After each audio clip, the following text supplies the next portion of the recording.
We are told it's the most important day of our lives, the culmination of a fairy tale, a symbol of eternal love and commitment. But what if that perfect day, that lavish celebration, is actually a down payment on your divorce? What if the very act of financing your dream wedding is the quickest path to a broken marriage? Researchers at Emory University tracked over 3,000 married couples across the country. What they found was uncomfortable. Women whose weddings cost more than $20,000 were 1.5 times more likely to divorce than women who spent between $5,000 and $10,000. That's not a small difference.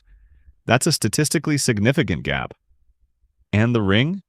Men who spent between $2,000 and $4,000 on an engagement ring were 1.3 times more likely to end up divorced than men who spent less. More money in, higher chance of failure out. That's not a coincidence, that's a pattern worth understanding. But instead of just looking at numbers, let's look at two couples. 2 Saturdays, 2 very different futures. Meet Sarah and Mark. Their dream wedding cost $45,000. The venue was a historic castle. The dress was a designer gown. The flowers were flown in from Holland.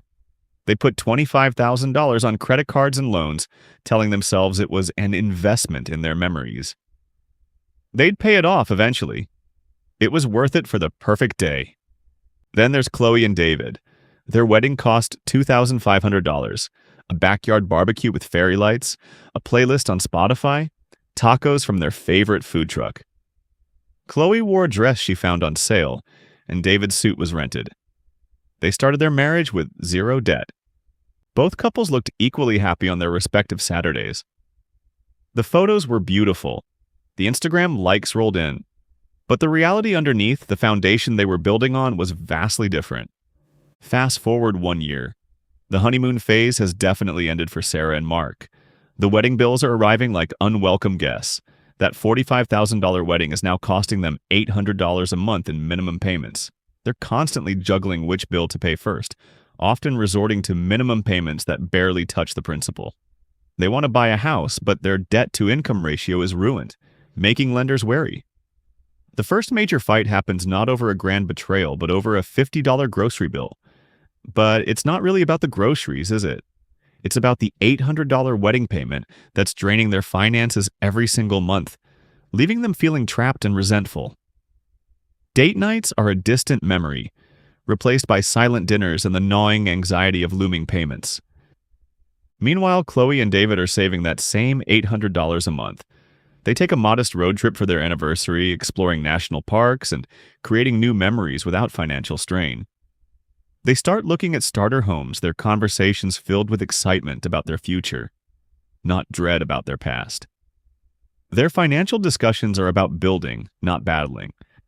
They even manage to put a little extra into their retirement accounts, feeling a sense of security that Sarah and Mark can only dream of. 3 years in. The wedding is a distant memory for Sarah and Mark. The photos are in a drawer, rarely looked at. But the debt? It's still there, a constant nagging presence. The initial excitement has long faded, replaced by a dull ache of financial burden. Sarah resents Mark for not earning more to cover the payments. Mark resents Sarah for insisting on the expensive florist and the open bar. Every time a new appliance breaks or an unexpected car repair comes up, the wedding debt looms larger, preventing them from building an emergency fund. The loyalty tax they paid to the wedding industry is now draining their relationship, month after month, year after year. The stress is constant, a low hum of anxiety that never truly goes away, eroding their connection and trust. Chloe and David, however, are thriving. They closed on a small house last year of a cozy place they're slowly making their own.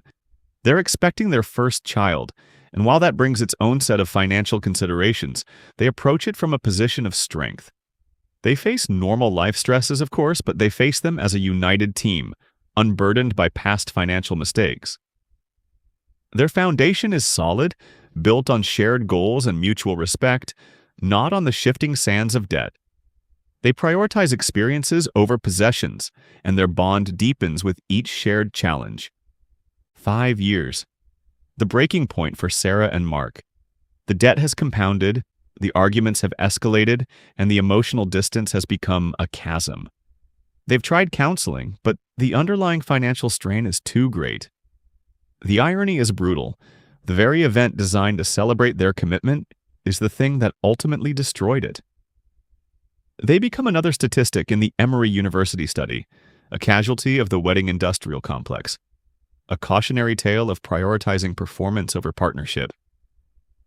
Chloe and David are celebrating their 5th anniversary. They're not just surviving, they're thriving. Their child is a toddler, their home is filled with laughter, and their savings continue to grow.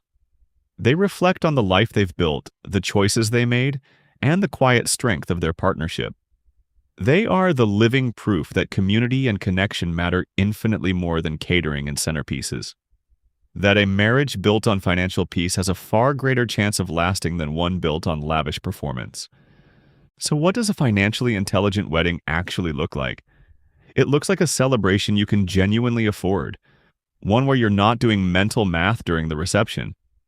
It looks like starting your marriage with 0 debt from the day itself, which means every financial decision you make together afterward begins from a position of stability rather than deficit.